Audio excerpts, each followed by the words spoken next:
Boa noite a todos. Bem-vindos novamente, bem-vindas a quem chegou para a segunda mesa. Vamos começar agora a segunda mesa do segundo dia do seminário, do segundo e penúltimo dia do seminário, O País do Carnaval, organizado por mim e Renato como curadores e Janaína Guedes como a produtora executiva. Antes da gente começar a mesa, eu queria citar 3 presenças ilustres aqui no nosso debate, algumas desde a primeira mesa. Rejane Nóbrega, que é chefe da representação do Ministério da Cultura na Paraíba. Francisco Assis, Chiquinho Assis, que não é o Chiquinho de Ouro Preto, é o Chiquinho de Olinda, né, diretor de cultura de Olinda. E o vereador Ivan Moraes e sua assessora, Carol Vergolino. Já ouvi, vocês também já ouviram, então nem vou fazer a correção. Além dos palestrantes que continuam nos acompanhando aqui, Rita de Cássia, Rita Fernandes, Paulo Miguel, Zulu Araújo e um dos palestrantes de amanhã, Bernardo Mata Machado. Acho que eu não esqueci nenhum palestrante. Bom, e gostaria, a pedido da produção, de dar um aviso para quem esteja inscrito no seminário e deseje obter um certificado, que é preciso que vocês façam um check-in aí na entrada, porque a gente combinou que seria 100% de frequência. Por mesa, tá? Gente, são 2 por dia, né? Essa é a segunda do segundo e penúltimo dia, amanhã teremos as 2 últimas. Bom, o título da mesa de hoje é o Carnaval do Recife no Novo Milênio, né? É um carnaval, é uma política pública, né, que existe há 20 anos, desde 2004. São 20 anos decorridos desde o primeiro carnaval multicultural. É evidente que muita coisa, né, já aconteceu nesses últimos 20 anos que impactaram diretamente esse carnaval, como é natural. Algumas novas questões surgiram, outras antigas permanecem, e a gente tem debates que vão dos cachês ao orçamento, à mercantilização, a música, enfim, a descentralização, o acesso. São inúmeros os pontos, né, que deverão ser abordados aqui pelos 2 palestrantes convidados. Lembrando que o objetivo desse seminário é que a gente possa trazer, com uma discussão nacional, uma contribuição para a política pública voltada para o carnaval. Tanto que todas as palestras serão disponibilizadas pelo YouTube, por isso que estão sendo gravadas, né? E nós teremos agora 1 hora de mesa, 30 minutos para cada palestrante e 1 hora de debate com vocês na sequência. Tá? Eu vou apresentar os 2 convidados. Estamos na minha direita com João Roberto Peixe, né, gestor responsável que liderou, né, a criação desse modelo de carnaval, o Carnaval Multicultural do Recife, quando foi secretário municipal de Cultura do Recife, né, o primeiro secretário da Secretaria de Cultura. Lembremos que, naquela época, muitas das instituições tinham, das prefeituras e até alguns estados, só tinham uma fundação, né? João Roberto Peixe é designer, graduado em 1972 pela Universidade Federal de Pernambuco, arquiteto, né, e gestor cultural. Fundou em 1972 a Multidesign, uma das pioneiras do design brasileiro, e entre os anos de 1978 e 1991 atuou como dirigente de algumas associações de design nacional e internacional. Foi presidente da União de Estudantes de Pernambuco no ano de 1970, e em 1980 foi um dos fundadores do Partido dos Trabalhadores e seu primeiro presidente em Pernambuco. Foi secretário do Patrimônio Cultural e Turismo da cidade de Olinda, em 95, e entre 2001 e 2008 foi o secretário de Cultura da cidade do Recife, quando promoveu a criação e estruturação da Secretaria de Cultura, a reestruturação e a democratização do Conselho Municipal de Política Cultural, a estruturação do Fundo Municipal de Cultura e a elaboração do Plano Municipal de Cultura do Recife 2009-2019, que foi aprovado no ano de 2009, tornando o Recife a primeira cidade brasileira a ter seu plano decenal como lei municipal. Ou seja, é sabido para quem é da cidade, mas para quem não é, talvez não seja, a ligação de Peixe com o Sistema Nacional de Cultura é bem antiga, começa inclusive no partido, né? Nesse período em que ele foi secretário, ele também foi presidente do Fórum de Dirigentes de Cultura das Capitais e Municípios Associados. E entre 2009 e 2013, integrou a equipe do Ministério da Cultura, onde liderou o processo que disseminou e fortaleceu o Sistema Nacional de Cultura em todo o país, tendo assumido o cargo de secretário de Articulação Institucional entre 2011 e 2013. É um dos coautores dos livros Política Cultural e Gestão Democrática no Brasil e Cultura e Política no Brasil Atual, ambos publicados pela editora Fundação Perseu Abramo, e autor da publicação Sistemas de Cultura, editado pela Secretaria de Cultura do Estado da Bahia. Eu resumi bastante essa mini bio, mas ainda assim ficou longa.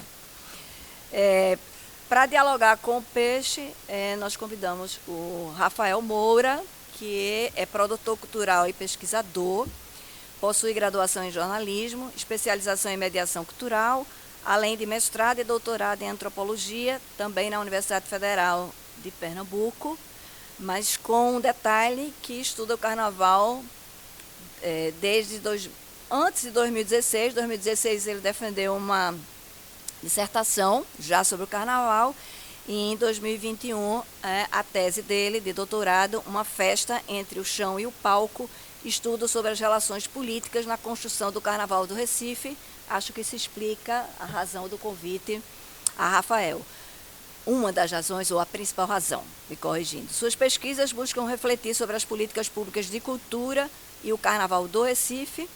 E na área de produção cultural, ele trabalha atualmente com artistas como Banda de Pau e Corda, PC Silva, Maestro Spock e Spock Frevo Orquestra. Então, na ordem, eu passarei a palavra para Peixe e, na sequência, diretamente para Rafael, 30 minutos para cada um. Peixe, por favor. Bem, boa noite a todos, todas. Primeiro, gostaria de agradecer o convite, a oportunidade de estar aqui discutindo um tema tão importante para o país do carnaval. A oportunidade também de estar junto com, além do Rafael que está aqui na mesa comigo, mais vários amigos e companheiros novos e muito antigos, né? Que a gente tem assim hoje, além da questão comum das políticas culturais, uma amizade, e que é sempre muito agradável nos reencontrarmos, como o Paulo Miguel, como o Zulu, como o Bernardo, as novas com Rita, né? Chiquinho, Rita de Cássia, enfim, todo mundo que está aqui, esses são amigos, não? Mas, iniciando a nossa conversa, eu gostaria de ressaltar que, na verdade, vamos dizer, entre tantos estudiosos e pesquisadores aqui, eu me coloco com a minha relação com os carnavais, uma relação do fazer, da gestão do carnaval e do desafio que foi, a gente está falando do Carnaval do Recife no novo milênio, né? Então, eu assumi a Secretaria de Cultura em 2001, do Recife, exatamente no início desse milênio. E, como Rita colocou muito bem aqui ontem, né, no primeiro dia, a história do Carnaval do Recife, que é muito rica e que tem toda uma trajetória singular, né? E, ao mesmo tempo, também pontos comuns com os outros carnavais, conforme também nós acompanhamos nas outras palestras. Então, eu vou focar minha fala basicamente a partir de 2001, né, quando se teve um desafio, uma mudança importantíssima do ponto de vista da política das relações aqui na cidade do Recife, quando houve a vitória do prefeito João Paulo na eleição de 2000 e que se criou toda uma expectativa em relação ao desafio que seria governar a cidade do Recife. E a cultura dentro desse cenário teve uma importância estratégica, teve por parte do prefeito João Paulo uma prioridade em todos os aspectos, inclusive no aspecto orçamentário, como nós vamos ver aqui ao longo da exposição, e que isso possibilitou que se tivesse uma gestão inovadora, ousada, né, e que teve, inclusive, uma contribuição além do Recife, no sentido de várias questões de políticas públicas de cultura serem desenvolvidas, implementadas, e dentre essas políticas públicas construídas, desenvolvidas nesse período, o Carnaval do Recife, pela sua importância para a cidade, para a cultura nossa, teve um papel, um dos papéis centrais, né?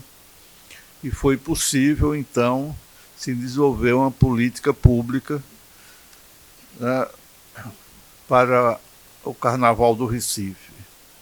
E, como política pública, né, o Carnaval aí teve essa denominação não por uma questão de marketing específico, mas de uma questão de identidade com o próprio desenvolvimento e a própria característica da diversidade cultural de Recife e de Pernambuco, a denominação de Carnaval multicultural, por expressar de uma maneira clara e direta e de forma compreendida pela sociedade, pela população, pelos foliões, né, pela sua grande riqueza cultural, representada pelas mais diversas manifestações presentes no nosso Carnaval. Mas dentro disso de uma política cultural, não apenas local, mas pensando nacionalmente e de forma mais direta, quer dizer, esse Carnaval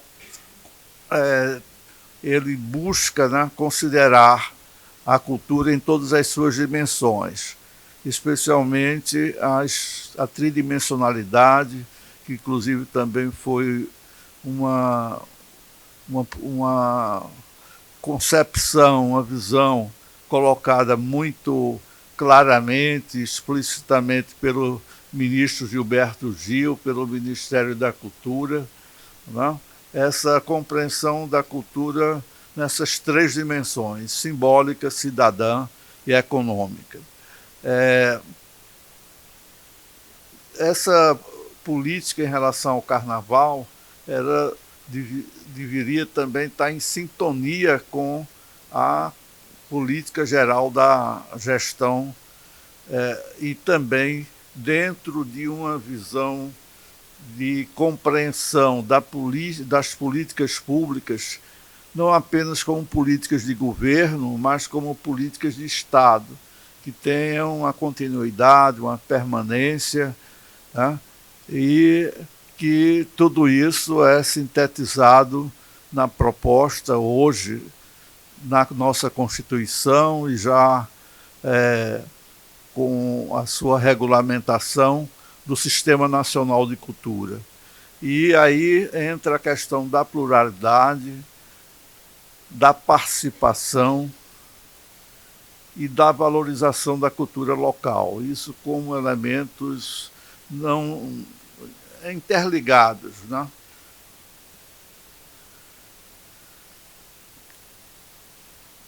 Uma outra questão é que pela complexidade, pela dimensão do carnaval, ele não seria uma ação da gestão municipal tratada isoladamente por uma secretaria, no caso a Secretaria de Cultura, mas por toda a gestão. A gente vai ver, inclusive, no organograma do carnaval, o envolvimento geral de todo o governo municipal. Além disso, que a própria razão também, a própria natureza do Sistema Nacional de Cultura, a relação com os outros entes federados, quer dizer, com o Estado, né? Com o governo federal e com a sociedade, que é o elemento central, e, no caso do carnaval, o elemento mais importante, que é quem faz, de fato, a festa acontecer. Os objetivos estratégicos, né? O fortalecimento da cultura como forma de expressão, de afirmação da cultura local, né? Com a formatação, com a criação de uma identidade cultural local, dentro do espaço da cidade, né? E da relação democrática com o cidadão, a democratização do acesso à festa e a descentralização das ações culturais numa mão dupla, né? Centro-periferia, periferia-centro, nessa troca dentro dos territórios da cidade, né? O outro aspecto dentro daquela dimensão econômica é exatamente a inserção da cultura no processo econômico de geração e distribuição de riqueza, dentro da ótica da cultura como um elemento fundamental da economia criativa e da geração de novas oportunidades. O carnaval representa um momento assim, catalisador desse processo e tem, inclusive, uma importância hoje no Brasil, os grandes carnavais, mas também os pequenos carnavais nas pequenas cidades onde o carnaval acontece, que movimenta a cultura local, mas movimenta também a economia e gera oportunidades e também distribuição de riqueza. E aí, dentro desse processo, fazer com que a cidade do Recife, né, tenha visibilidade e participe desse circuito nacional e internacional da cultura. as principais características desse carnaval. Primeiro, a síntese é ser uma autêntica festa popular, né? E para isso precisa ser democrática, diversa, quer dizer, o sentido da multiculturalidade é exatamente de mostrar e dar visibilidade a todas as expressões e manifestações culturais, e no caso Recife, Pernambuco, tem uma riqueza extraordinária. Então o carnaval é um momento de aflorar toda esta força, né, da cultura popular, das mais diversas formas de expressão. Para que isso ocorra de maneira que tenha uma ocupação espacial da cidade, né, dos diversos territórios, ela é uma festa que deve ter essa característica de descentralização. Isso foi uma das mudanças mais significativas no Carnaval do Recife, que foram os chamados polos descentralizados. Isso dentro de um planejamento e dentro da lógica da divisão política administrativa da cidade. O critério para esses polos foi exatamente ter pelo menos um polo em cada região política administrativa da cidade, né?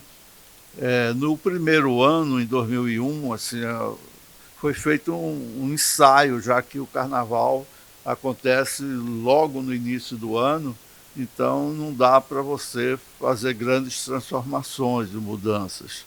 Então, por exemplo, teve no primeiro ano 3 polos descentralizados e a partir do segundo ano é que houve a configuração realmente do carnaval multicultural e passaram a ser 8 polos, 6 regiões políticas administrativas.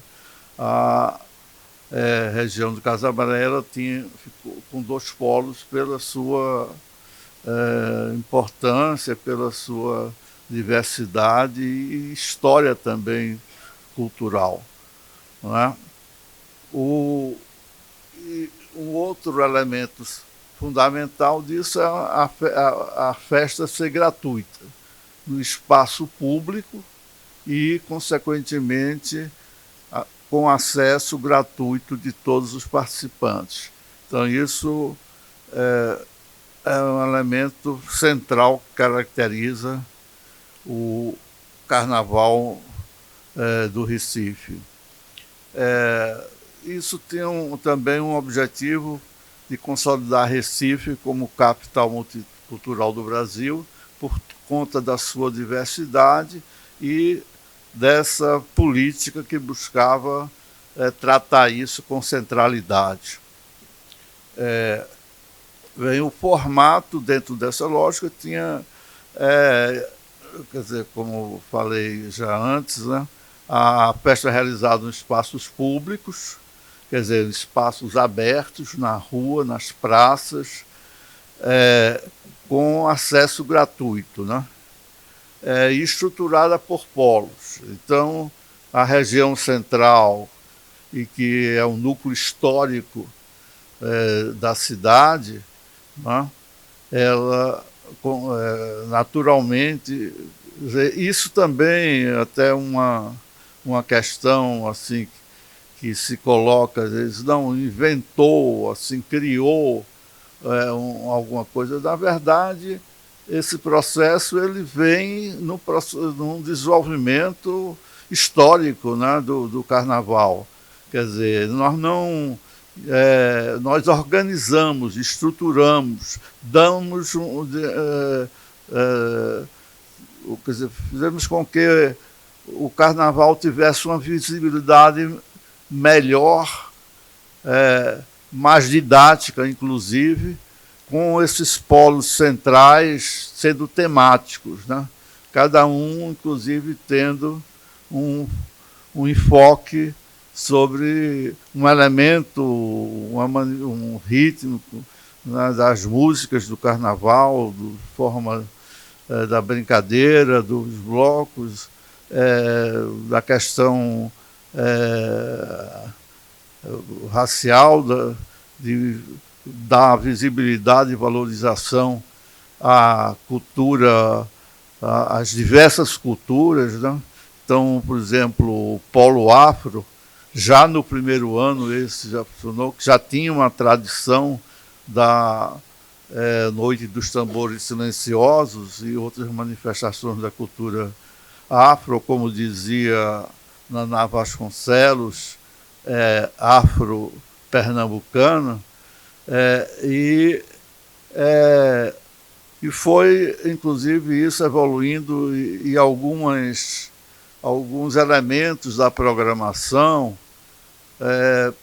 tinham uma intenção e um sentido de permanência, né? Não apenas uma festa, uma programação, um show que acontece naquele ano.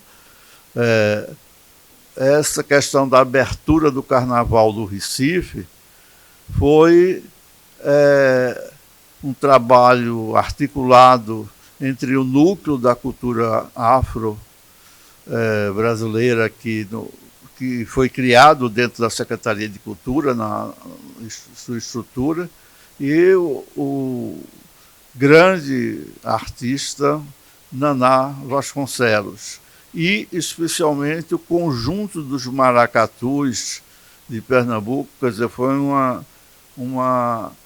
um espetáculo, uma cerimônia, um elemento que foi criado conjuntamente. Eles, quer dizer, a partir, inclusive no primeiro ano do Carnaval, Naná não participou da programação.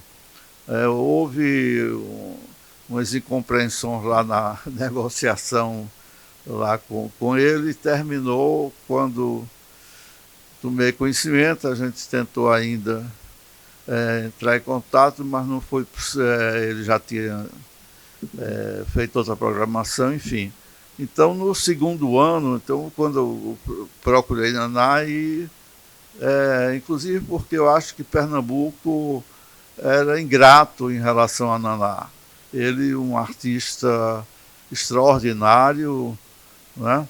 E que tinha reconhecimento mundial, tinha voltado para sua terra e não tinha um espaço à altura do que ele era como artista e representava. Então, quer dizer, Naná, eu fico assim muito feliz quando a gente conseguiu trabalhar juntos, e a abertura do Carnaval passou a ser feita por Naná, né, numa cerimônia com 400 batuqueiros de 15 nações, quer dizer, batuqueiros de nações de maracatu. E quando Paulo Miguel e Zulu falaram muito da atenção do Carnaval, vocês não imaginam a atenção que teve em vários momentos para que aquela cerimônia da abertura permanecesse como a abertura oficial do Carnaval do Recife. O frevo tem uma força muito grande, né? Como manifestação cultural de Pernambuco, né? E hoje é patrimônio mundial, mas é muito importante, né, que o espaço da cultura afro-brasileira também tivesse um lugar de visibilidade, de nobreza dentro da festa, né? E isso foi ano a ano, sempre. A nossa equipe, estou fazendo até uma abertura maior nessa questão, porque eu acho que é uma questão que é importante ficar registrado, porque é aquilo que nem sempre a imprensa dá a visibilidade daquilo que é construído, né? E Naná, eu acho que teve um papel muito importante e que foi também uma aliança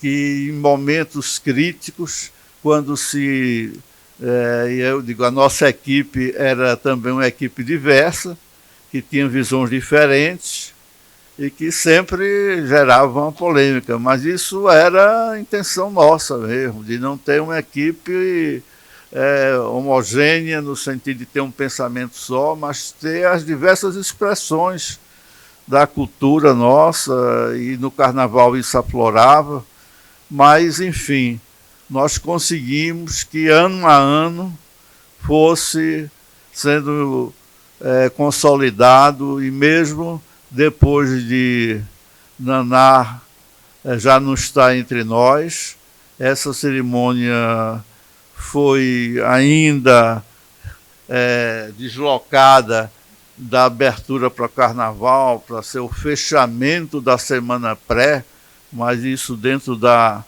do peso, já não tinha o mesmo peso, mas foi retomado, né?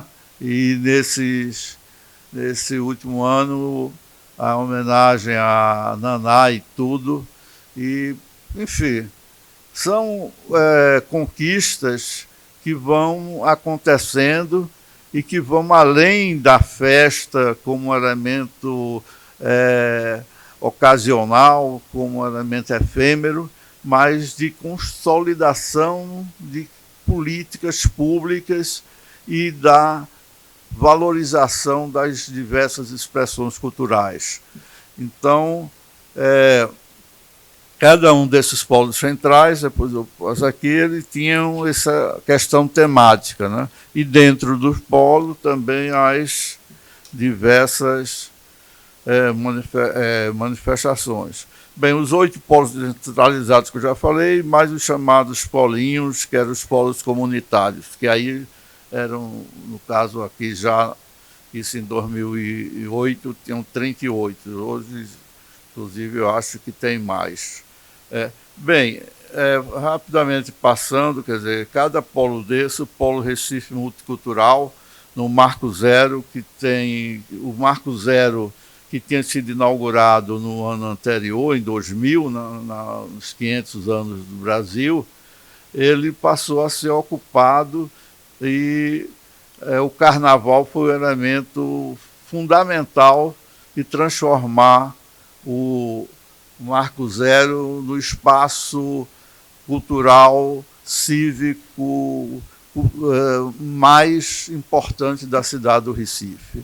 É a origem da cidade, o Marco Zero, mas ele foi reapropriado pela cultura e o carnaval teve um papel central dentro disso, não?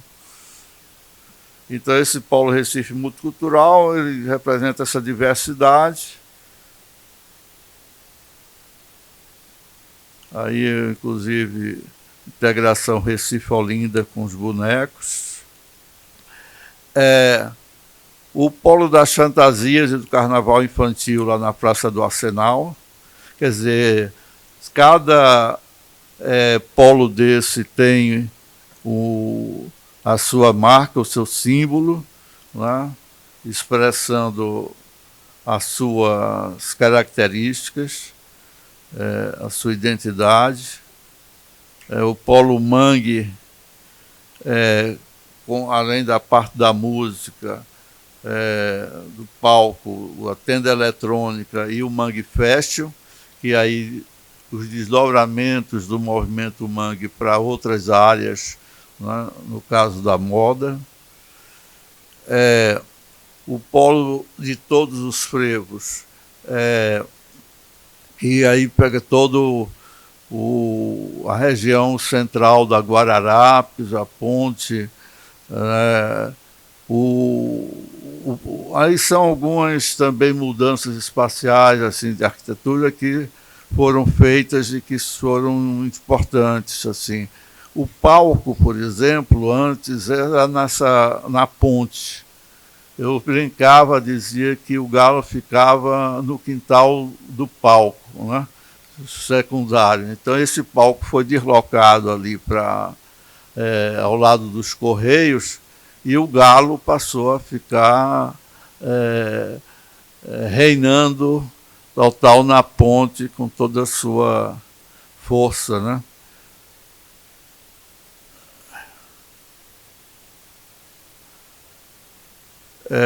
O polo das agremiações, onde tem os desfiles das agremiações, esse polo é uma dificuldade assim também, porque Recife tem uma característica mais forte do carnaval participação, do carnaval aberto, né? Mas tem um público, e que é muito importante, porque são as agremiações que dão essa riqueza da diversidade cultural, mas o Carnaval do Recife não é como o do Rio, como o Sambódromo.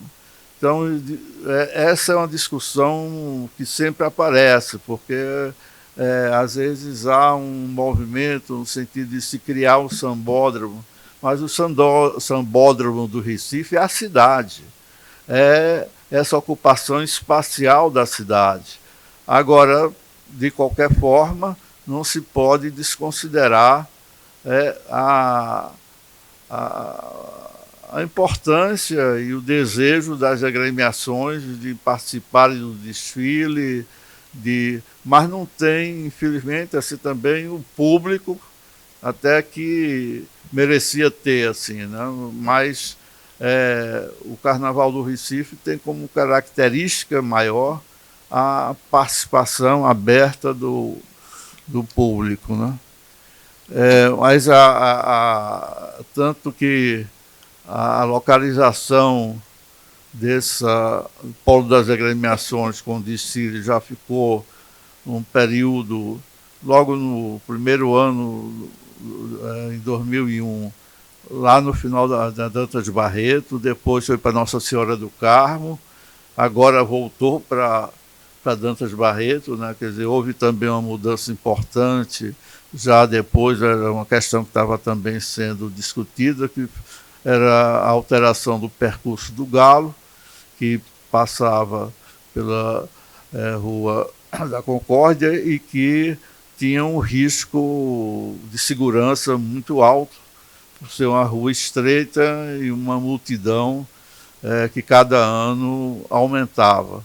Então, eu acho que foi uma mudança feita não foi mais na nossa gestão, mas que acho que foi importante, que foi o percurso do Galo passar a ser pela Dantas Barreto, que aí tem um espaço muito mais amplo e seguro, né? Vem o polo de todos os ritmos no Pátio de São Pedro, também com a diversidade. O polo afro, que eu já falei um pouco lá no Pátio do Terço. O polo das tradições no Pátio de Santa Cruz. E os polos descentralizados. Aqui a gente vê o mapa da cidade do Recife, e ver que cada uma das RPAs tem um polo, e a RPA de Casa Amarela tem 3 polos. Isso já sofreu algumas alterações, mas a lógica se continua a mesma, não? Bem, os projetos especiais. É importante. A Frevioca estava no Ferro Velho, em Vitória de Santo Antão. Tinha sido desfeita pela prefeitura. Nós descobrimos e recuperamos a Frevioca e as 2 Freviocas, e elas se reintegraram à paisagem do nosso carnaval, né? O Mamo Móvel, que é o carro do desfile do rei e da rainha do carnaval. Aí tem os projetos como Caras do Recife, né, com os caricaturistas que trabalhavam no carnaval fazendo as caricaturas dos foliões. O Lambe Lambe, que a linguagem aí já era fotografia, esses eram projetos, o Lambe Lambe, de um grupo de fotógrafos e que foi incorporado à dinâmica do carnaval. E os projetos sociais. Além disso, quer dizer, é fundamental assim, a questão da infraestrutura dos serviços que são oferecidos ao folião durante o carnaval, na área de saúde, de transporte, de mobilidade urbana. E aí criou-se também um central multicultural de serviços, né, que era lá um dos prédios ao lado do Marco Zero. Hoje é ali na Praça do Arsenal, quer dizer, na rua que fica ao lado. Bem, o planejamento do carnaval, ele é extremamente complexo, né? E isso foi um aprendizado, um acúmulo ao longo dos anos para se aprimorar. Então, para vocês terem uma ideia, não vou entrar em detalhes, mas nós tínhamos aqui todos esses núcleos, né?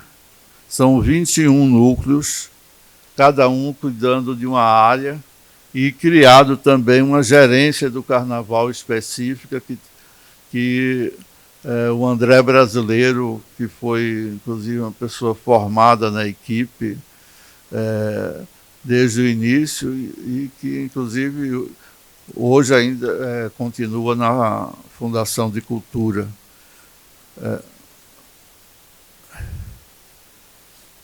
Bem, eu vou passar aqui rapidamente a questão da evolução dos custos. Vocês veem como foi um processo crescente do orçamento do carnaval. Quer dizer, aqui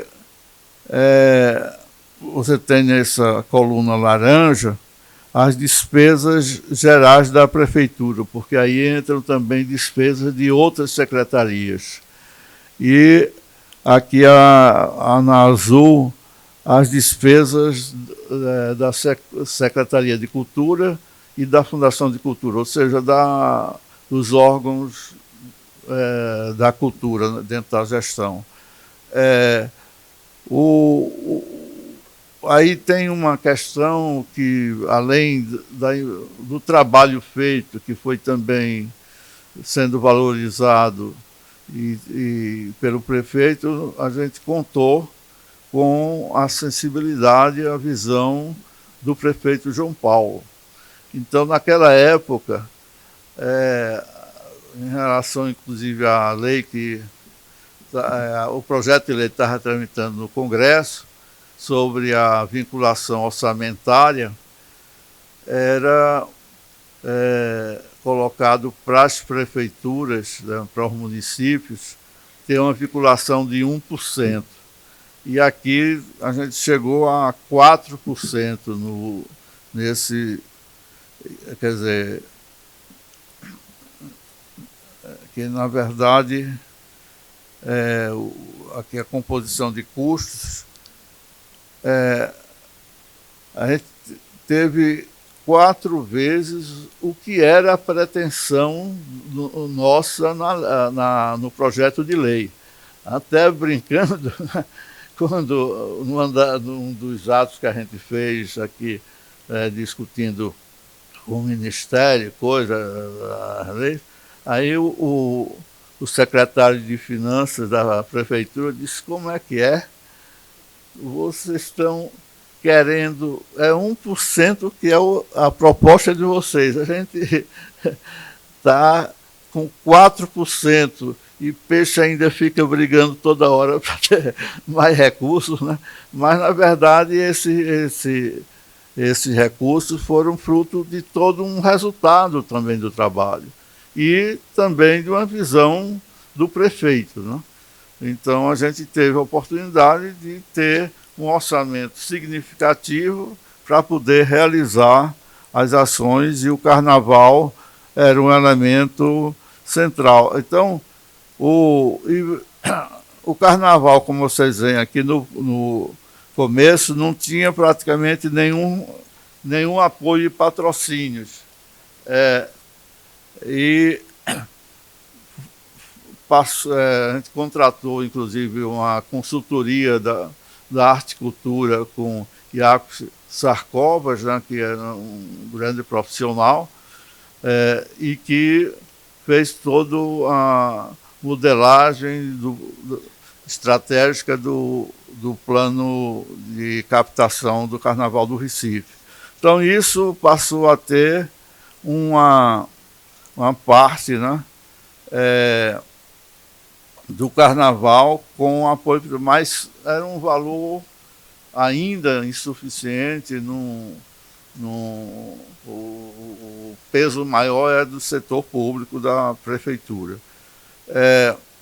Bem, aqui é o orçamento da cultura e o orçamento do carnaval. Vocês veem aí pelo esse gráfico que mais ou menos 1/3 do orçamento anual da cultura é dedicado ao carnaval, né? O custo, isso em 2008, o custo de 31 milhões, 27 milhões da prefeitura e quase 5, né, 4.700 dos patrocínios de empresas estatais e privadas. Bem, esse plano de captação de recursos tem os segmentos, que eram os produtos, né, os polos e os projetos especiais, né? Então, aí é uma provocação, né, que a gente vem porque tínhamos todo um trabalho, inclusive do ponto de vista institucional. Isso não se tratava de uma posição partidária ou ocasional da gestão, mas dentro de uma política pública como política de Estado, né? No entanto, a denominação do Carnaval Multicultural foi, quando mudou a gestão,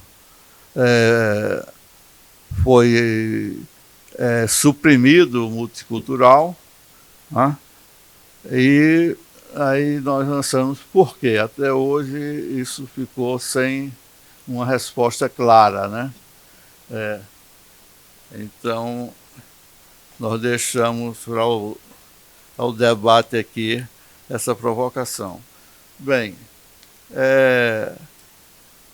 o Carnaval Multicultural do Recife, os seus conceitos, estruturas, distribuição espacial, de forma geral, ele continua, ele permanece, né? Não mudaram a questão da nomenclatura, quer dizer, foi suprimido o multicultural, e os polos centrais, que eram importantes do ponto de vista temático, eles tratarem, cada um dando visibilidade a uma das expressões culturais, a um tema. Isso também foi suprimido, voltou a ser usual, quer dizer, apenas o nome do local onde o polo estava localizado, né? Sem nenhum conteúdo do ponto de vista cultural, que fazia parte desse conjunto de elementos estratégicos para definir melhor o carnaval e a cultura da cidade do Recife, através de todo esse planejamento do ponto de vista das políticas públicas e da ocupação espacial da cidade. Bem, nós vamos ter o debate e aí a gente pode discutir os porquês e as questões colocadas. Obrigado.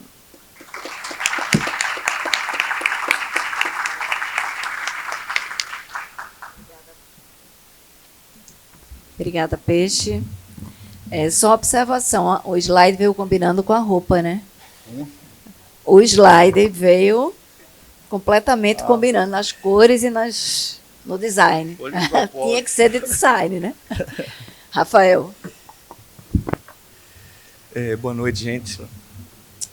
Para começar, eu queria agradecer Silvana, Janaína e Renato pelo convite. Não está ligado, não? Tá. Chega mais perto. Bom, como Silvana me apresentou, me chamo Rafael Moura, sou pesquisador do Carnaval, fiz mestrado e doutorado estudando o Carnaval do Recife. E, para mim, então, é uma alegria enorme. Eu defendi o doutorado em 2021. Desde então, tinha abandonado um pouco a pesquisa para trabalhar com produção, enfim.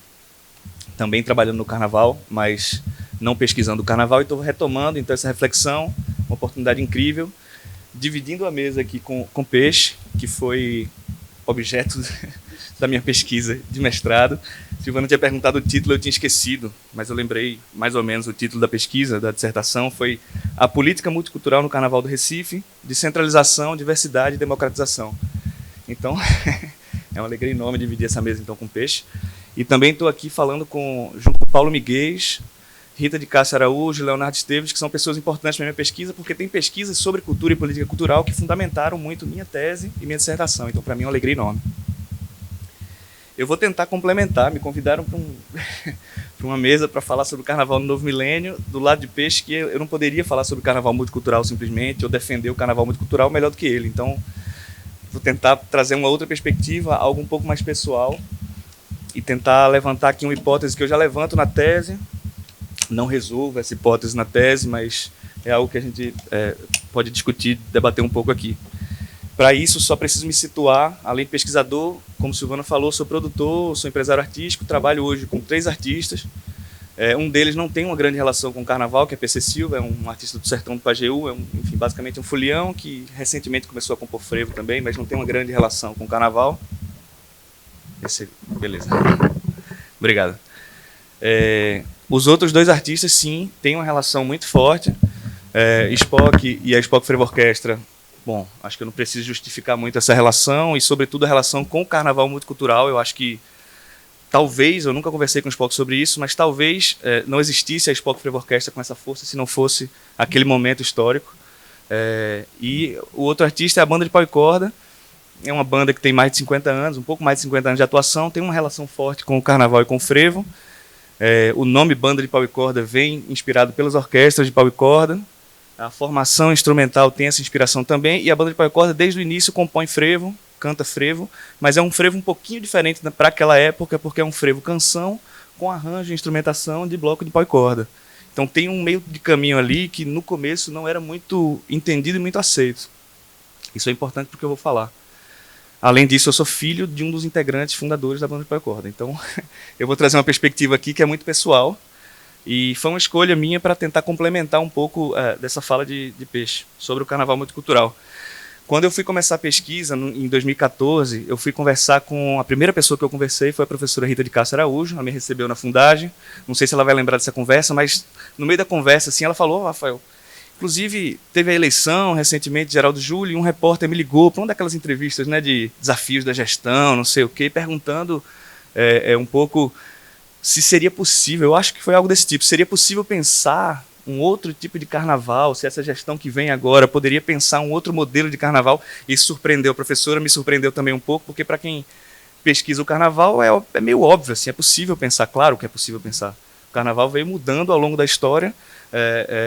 Os professores falaram sobre isso ontem, ao longo da história do carnaval recifense, do final do século XIX e todo o século XX, teve um monte de mudança de várias ordens, assim. São mudanças de formato, mudanças de disputas. As disputas foram mudando, a disputa é constante, mas as disputas vão mudando, o tema da disputa, os atores dessas disputas, isso tudo vai sendo alterado ao longo da história. Então, é surpreendente a pergunta, mas ontem, depois da palestra, eu voltei caminhando para casa aqui, tentando pensar o que eu falaria hoje aqui também. E aí passou a fazer sentido um pouco essa pergunta do repórter. Eu imagino que fosse um repórter jovem, muito jovem, talvez tivesse toda a sua experiência de carnaval dentro do carnaval multicultural. É uma experiência muito forte, é um carnaval que se institucionaliza de uma maneira inescapável mesmo, e como política pública é algo fundamental para a cidade. Então, é um modelo de festa que se impõe de uma maneira, enfim, incontornável. Para esse repórter, possivelmente, não é possível imaginar assim, outro tipo de festa que não o carnaval multicultural ou o carnaval do Recife. O Peixe está fazendo a provocação aí, porque de tirar o carnaval, a gente deixa o multicultural, a gente deixa para o debate, mas eu fiquei pensando que talvez faça sentido. E aí, para explicar por que eu acho que faz sentido, eu vou retomar um pouquinho essa história a partir de um viés pessoal. Claro, até os anos 70, a gente tem uma relação muito forte entre a administração pública municipal e o carnaval. O carnaval ali está dividido principalmente, não apenas, mas principalmente entre rua e salão, clube social. Foi falado isso aqui ontem também. Não são os únicos modelos, mas são os principais. E há uma divisão também que é assim, as classes populares estão nas ruas, as classes médias costumam estar nos salões. Então há uma divisão de classe, de raça, enfim. Esses espaços da festa vão estar sempre em disputa, e é uma disputa que faz sentido dentro do desenvolvimento histórico do carnaval. Nos anos 70, em 72, e eu não vou lembrar o número da lei, tá? Mas tem uma lei de 72 que dispõe que é sobre a promoção, programação, difusão do carnaval, e passa a ser responsabilidade, então, da Empresa Metropolitana de Turismo, a Emetur, a organização do Carnaval do Recife. Isso é importante. A lei, basicamente, ela revoga uma lei de 64, mas traz pouca novidade em relação a essa lei. A novidade principal é justamente a presença da Emetur sendo a organizadora do carnaval. O professor Paulo Miguel tem várias pesquisas nesse sentido, mostrando a importância, nesse período histórico, da presença do turismo, que vai começar a pensar a cidade e a cultura como produto. E aí a gente vai ter um tipo de turismo muito específico na época, que é um produto que vai ser vendido para fora, basicamente. A gente tem que exotizar a cultura e a cidade para vender para quem vem de fora.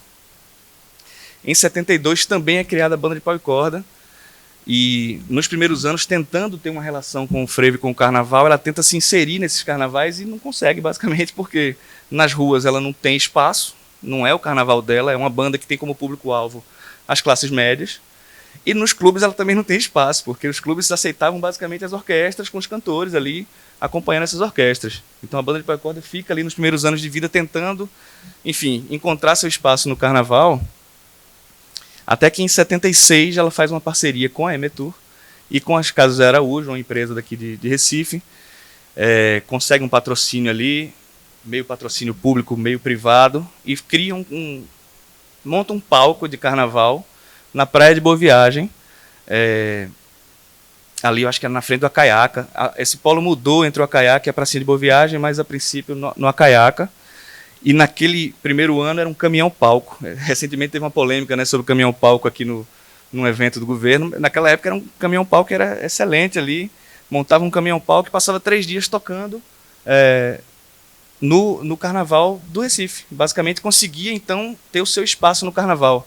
Mais uma vez, para citar Miguel, ele fala, ontem citando Caetano, que o trio elétrico, Caetano diz que o trio elétrico é uma solução estética para que a população se manifeste ali, né?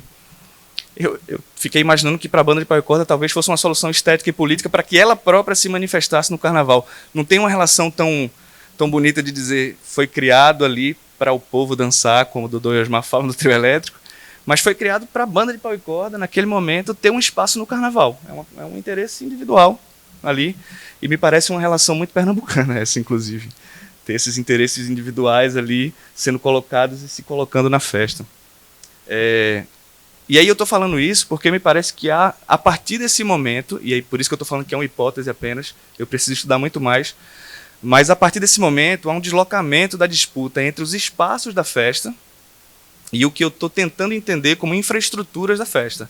A gente passa a discutir um pouco menos essa divisão entre o público e o privado, o salão e a rua. O carnaval está passando a ser na rua, e não é só a iniciativa da Banda de Pau e Corda, obviamente, eu estou citando uma, mas tem outras. O trio elétrico, posteriormente, começa a chegar e começa a levar o carnaval para a rua, enfim. Tem outras tecnologias que vão chegando. Mas naquele momento a gente começa a pensar um pouco essa relação das infraestruturas da festa. E Peixe colocou uma imagem aqui do palco do Marco Zero, no Carnaval Multicultural, no começo do Multicultural, e me lembrou muito uma imagem de 86 da Banda de Pau e Corda, no Carnaval de Boa Viagem, que a infraestrutura é basicamente a mesma. É um palco, o artista está em cima do palco, embaixo está o folião brincando. Não é um folião, obviamente, passivo, como muita gente gosta de falar, que por estar assistindo ao show ele está passivo, recebendo aquela brincadeira, ou participando daquela festa passivamente. Não é isso. Mas é um modo diferente de brincar o carnaval. Definitivamente é um modo diferente. E aí a gente tem nessa transformação o que me parece ser um embrião de um modelo que 20 anos depois vai passar a ser sistematizado por Peixe, de uma forma fantástica para aquele momento, como uma política pública para a festa. Claro que nos anos 80 e 90 tem outras infraestruturas que vão sendo apresentadas para a festa e vão modificando a paisagem festiva da cidade. A gente hoje, eu pelo menos, quando penso no Carnaval do Recife, eu consigo pensar numa paisagem muito específica para a festa. A cidade se veste para aquele carnaval de um jeito muito específico há pelo menos 20 anos. E para mim há uma clareza. Claro que essa paisagem pode se transformar, mas hoje tem uma clareza. E essa transformação de paisagem, ela vem junto no desenvolvimento de uma tecnologia do espetáculo. São os palcos, são os equipamentos de som, iluminação, mais recentemente os telões de LED, toda essa infraestrutura que vai se impondo de alguma forma nessa estrutura da cidade, ao mesmo tempo em que toda uma legislação e outros dispositivos legais vão se colocando como importantes para a política pública, mas também como norteadores desse formato de relação que a gente, trabalhador da cultura, tem com o carnaval. Só lembrando, minha perspectiva de pesquisa e de atuação é toda nessa relação dos trabalhadores da cultura com a festa e com o Estado. Então eu comecei a pensar essa ideia de infraestrutura da festa a partir de dois aspectos distintos. De um lado tem essas infraestruturas legais, jurídicas, editais, convocatórias, chamamentos públicos, sistemas de inscrição, certidões negativas, toda essa burocracia que a gente conhece. Do outro lado tem essa infraestrutura da festa, que são as tecnologias do espetáculo. Arquibancadas, palcos, enfim, tudo isso que a gente conhece um pouco mais. E são infraestruturas que estão diretamente relacionadas e vão se desenvolvendo juntas para construir uma ideia que a gente tem de cidade e de festa hoje. De tal modo que isso se estabelece como um aspecto muito claro na festa de uma burocracia do Estado, e burocracia do Estado cria regra, é uma construção de um universo de leis, de regras ali, que vão definir por onde a gente pode caminhar nessa relação com o Estado. Portanto, ela vai criando um tipo de racionalidade muito específica, como a gente entende o Estado e como a gente entende o carnaval, como a gente entende a festa, como a gente entende a cultura e as possibilidades que a gente tem dentro dessa cultura. E ao mesmo tempo em que essa burocracia vai criando um tipo de racionalidade muito específica da gente nesse carnaval, fundamentado nessas infraestruturas que eu estou falando, essa racionalidade vai criando mais burocracia. Então hoje a gente tem uma situação em que a gente não consegue imaginar como seria outro tipo de carnaval, porque nossa criatividade está um pouco limitada por essa burocracia estatal que se impôs, e teve um momento muito importante de consolidação dessas políticas públicas, mas eu acho que a gente não conseguiu ir além, né? Chegou num teto ali e a gente não conseguiu ultrapassar isso, justamente, e possivelmente, aí também faz parte da hipótese, porque a gente está imerso dentro dessa racionalidade. Eu estava até conversando com o Guilherme hoje cedo que isso ficou fumaçando um pouco na minha cabeça ontem, assim, depois da fala dos professores, né, de Paulo Miguel e Rita de Cássia. E eu lembrei da pandemia, quando a gente estava ali discutindo online, né, se matando, todo mundo adoecendo, tentando pensar em alternativas, soluções para que a gente tivesse acesso aos recursos que iriam ajudar a mitigar os efeitos da pandemia no setor cultural. E todas as soluções eram: vamos criar editais, vamos trazer mais regra, vamos trazer mais burocracia. E o que é engraçado, a gente falava assim: vamos criar editais de forma desburocratizada. É maravilhoso isso. E aí vinham 8 editais, cada edital com 16 páginas, trazendo uma centena de critérios. Cada hora você tinha que se inscrever por uma plataforma diferente. A hora era o Cultura Recife, hora o Prosas, hora o Mapa Cultural.